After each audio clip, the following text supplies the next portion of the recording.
ولقد آتينا موسى الكتاب وقفينا من بعده بالرسل وآتينا عيسى ابن مريم البينات وأيدناه بروح القدس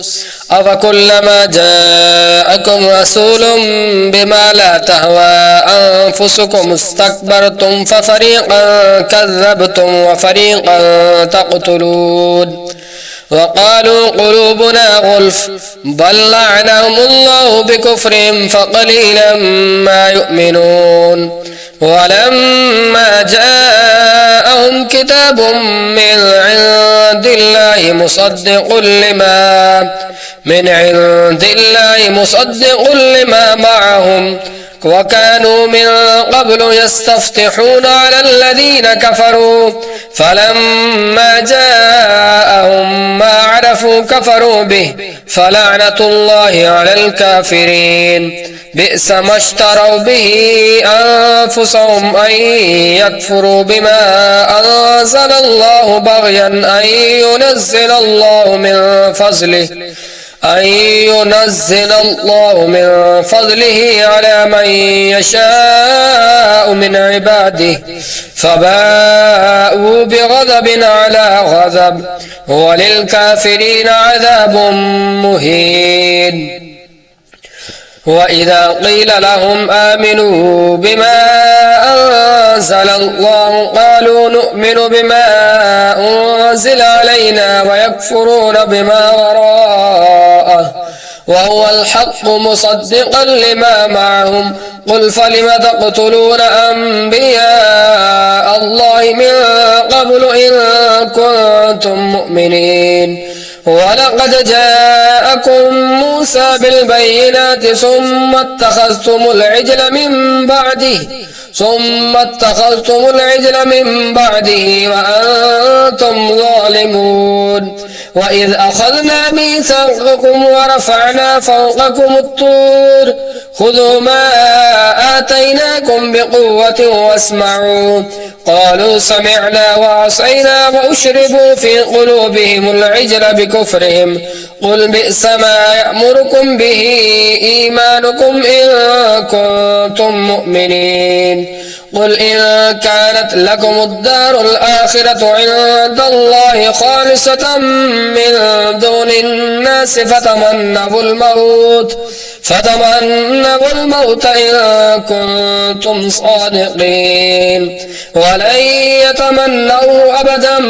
بما قدمت أيديهم والله عليم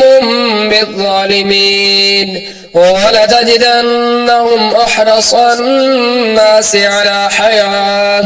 ومن الذين أشركوا يود أحدهم لو يعمر 1000 سنة وما هو بمزحزحه من العذاب أن يعمر والله بصير بما يعملون قل من كان عدوا لجبريل فإنه نزله على قلبك بإذن الله مصدقا لما بين يديه وهدى وبشرى للمؤمنين من كان عدوا لله وملائكته ورسله وجبريل وميكال فإن الله عدو للكافرين ولقد أنزلنا إليك آيات بينات وما يكفر بها إلا الفاسقون أوكلما عاهدوا عهدا نبذه فريق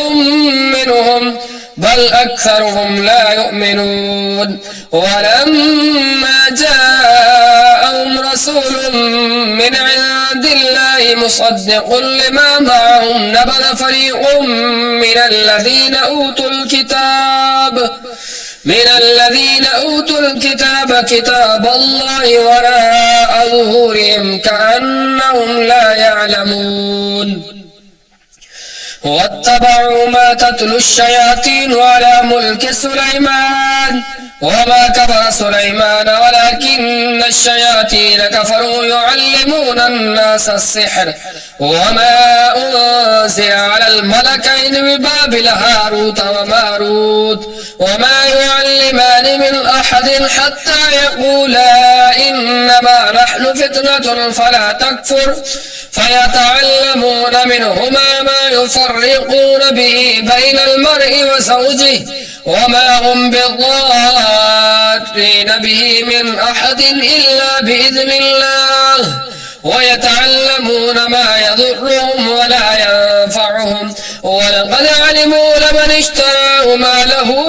في الآخرة من خلاق ولبئس ما شروا به أنفسهم لو كانوا يعلمون ولو أنهم آمنوا واتقوا لمثوبة من عند الله خير لو كانوا يعلمون يا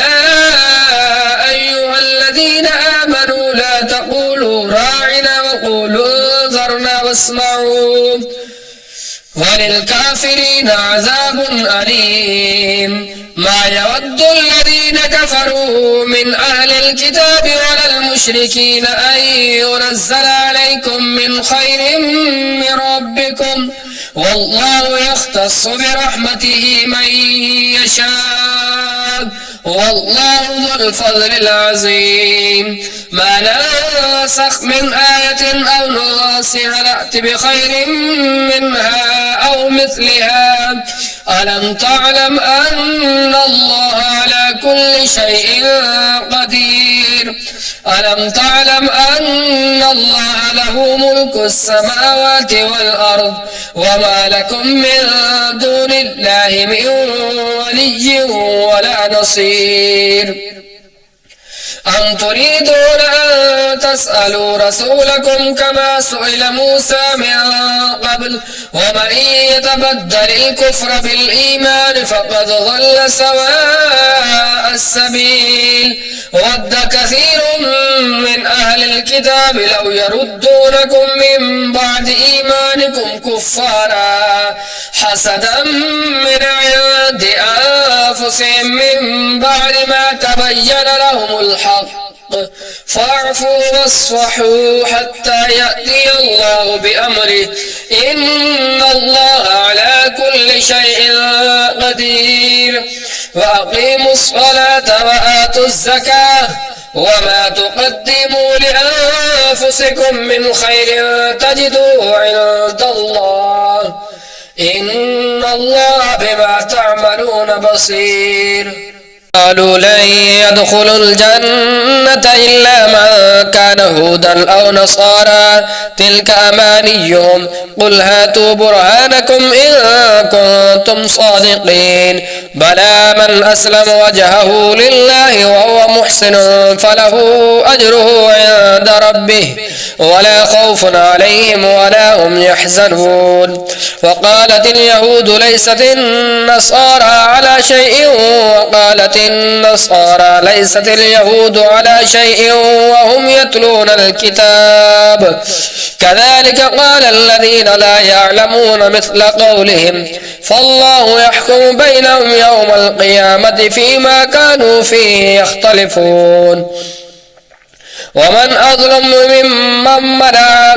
ومن أظلم ممن منع مساجد الله أن يذكر في حسبه وسعى في خرابها أولئك ما كان لهم أن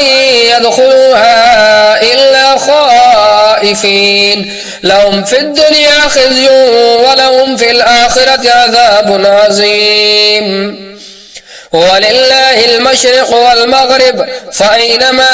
تولوا فثم وجه الله إن الله واسع عليم وقالوا اتخذ الله ولدا سبحانه بل له ما في السماوات والأرض كل له قانتون بديع السماوات والأرض وإذا قضى أمرا فإنما يقول له كن فيكون وقال الذين لا يعلمون لولا يكلمنا الله أو تأتينا آية كذلك قال الذين من قبلهم مثل قولهم تشابهت قلوبهم قد بينا الآيات لقوم يوقنون إنا أرسلناك بالحق بشيرا ونذيرا ولا تسأل عن أصحاب الجحيم ولن ترضى عنك اليهود ولا النصارى حتى تتبع ملتهم قل إن هدى الله هو الهدى قل إن هدى الله هو الهدى ولئن اتبعت أهواءهم بعد الذي جاءك من العلم ما لك من الله من ولي ولا نصير الذين آتيناهم الكتاب يتلونه حق تلاوته أولئك يؤمنون به ومن يكفر به فأولئك هم الخاسرون يا بني إسرائيل اذكروا نعمتي التي أنعمت عليكم وأني فضلتكم على العالمين واتقوا يوما لا تجزي نفس عن نفس شيئا ولا يقبل منها عدل ولا تنفعها شفاعة ولا هم ينصرون وإذ ابتلى إبراهيم ربه بكلمات فأتمهن قال إني جاعلك للناس إماما قال ومن ذريتي قال لا ينال عهد الظالمين وإذ جعلنا البيت مثابة للناس وأمنا واتخذوا من مقام إبراهيم مصلى وعهدنا إلى إبراهيم وإسماعيل أن طهر بيتي للطائفين والعاكفين والركع السجود وإذ قال إبراهيم رب اجعل هذا بلدا آمنا وارزق أهله من الثمرات من آمن منهم بالله واليوم الآخر قال ومن كفر فأمتعه قليلا ثم أضطره إلى عذاب النار وبئس المصير وإذ يرفع إبراهيم القواعد من البيت وإسماعيل ربنا تقبل منا إنك أنت السميع العليم ربنا واجعلنا مسلمين لك من ذريتنا أمة مسلمة لك وأرنا مناسكنا وتب علينا إنك أنت التواب الرحيم ربنا وابعث فيهم رسولا منهم يتلو عليهم آياتك ويعلمهم الكتاب والحكمة ويزكيهم إنك أنت العزيز الحكيم